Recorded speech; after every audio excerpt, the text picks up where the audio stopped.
Leonardo da Vinci is often referred to as one of the greatest geniuses to have ever lived. While this is likely close to the truth, did you know that the Italian polymath often made clumsy mistakes as well? For many of the artists I have covered already, it's pretty easy to find a motive behind the things they do. For Da Vinci, however, it's not always easy to find an explanation. In this video, I'll explain exactly how Leonardo da Vinci ruined his world-famous Last Supper painting, and how he didn't learn from his mistake just a few years later. This story will leave you baffled as to how brilliance and ignorance can go hand in hand.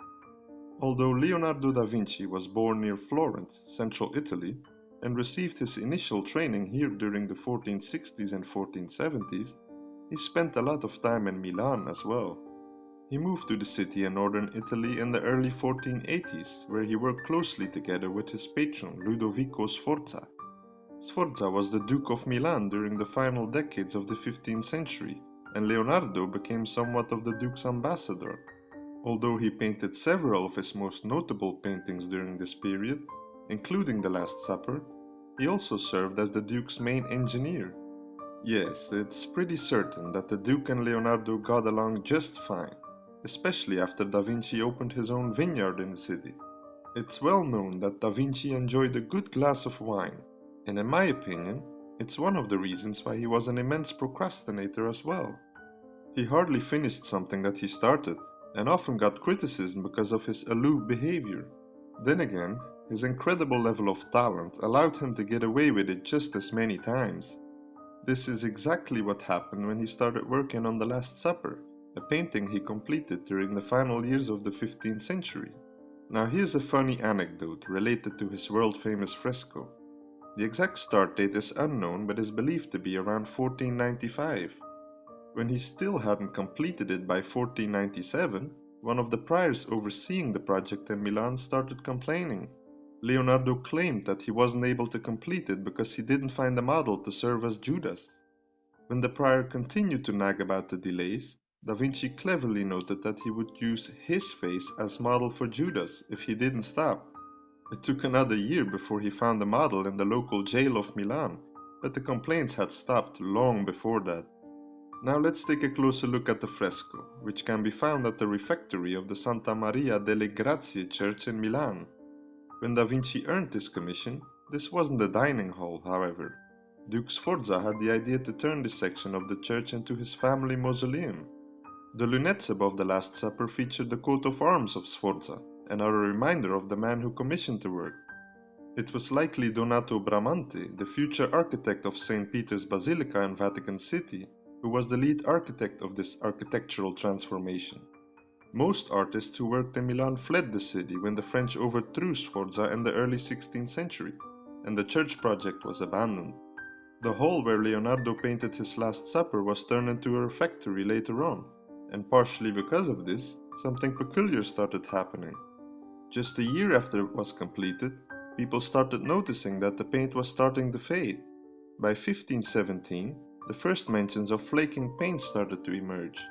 By the second half of the 16th century, the magnificent fresco by Da Vinci had deteriorated so much that the figures were unrecognizable. How could this happen? After all, there are plenty of frescoes from the same period that are still perfectly fine, right?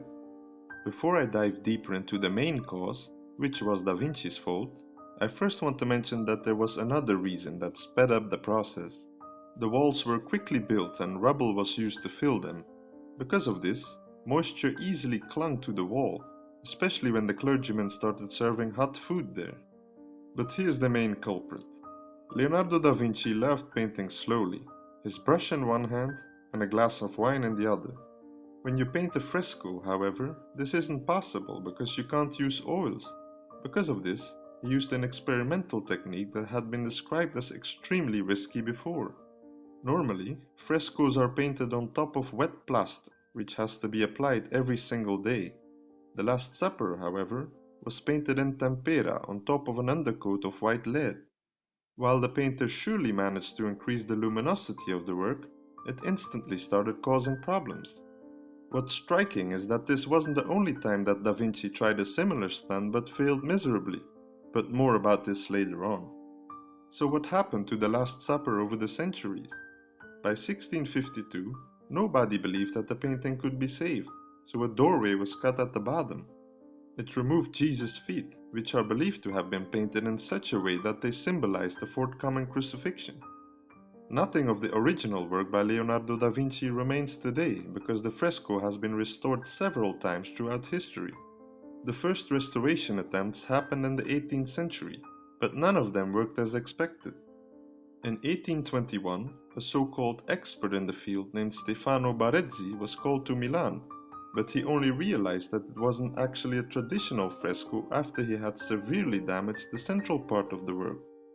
Further cleaning during the early 20th century revealed more of the painting than had ever been visible at any time during the previous centuries. During World War II, sandbags protected the fresco from being completely destroyed as many sections of the church were flattened by Allied bombing. But this was followed by another period of decline, which resulted in the painting looking like this by the late 1970s. Then, the final major restoration project began in 1978, and it took about 21 years to complete. During this time, the refectory was turned into a climate-controlled room. During these 2 decades, every single detail was reworked and the previous restoration attempts were completely undone as well. The team working on this project also used the original cartoons by the hand of Leonardo da Vinci to restore elements that had completely faded. The result was not that impressive, however, and has been rightfully criticized for its lack of colors. You can clearly see the difference in how the painting looked before the restoration. Despite this, Da Vinci's Last Supper remains one of the most iconic works of art ever made, regardless of the notion that he completely messed it up by using the wrong materials.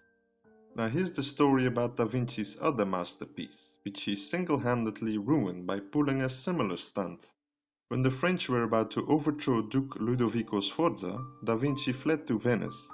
He didn't stay long there, and after a short stay in Cesena, he returned to his native Florence in 1503.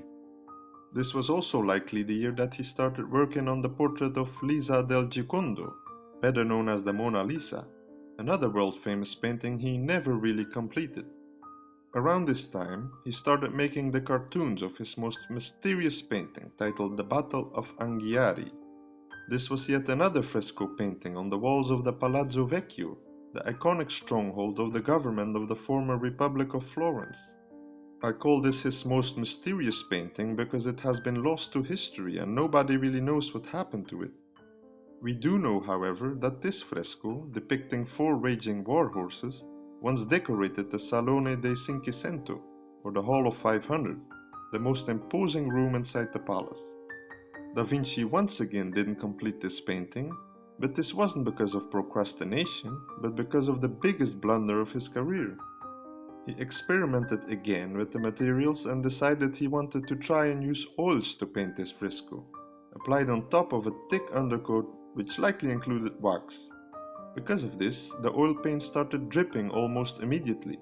He then had the bizarre idea to hang charcoal burners right next to the fresco in an attempt to quickly dry the oil paint. This turned into a fiasco as the undercoat likely melted and the intermingling of oils happened even faster. He had worked on this project for 2 years, and all that was left was an unrecognizable puddle of oil paint. He returned to Milan shortly after. Regardless of the fact that this experiment didn't work out the way he intended, this preparatory drawing indicates that he was an incredible master. When he lay on his deathbed in 1519 at the age of 67, he regretted that he didn't do more with the copious amounts of talent that he was given. He was a painter, sculptor, engineer, scientist, philosopher, architect. The list goes on and on. Despite the occasional mishap, I think it's fair to conclude that he simply underestimated his legacy.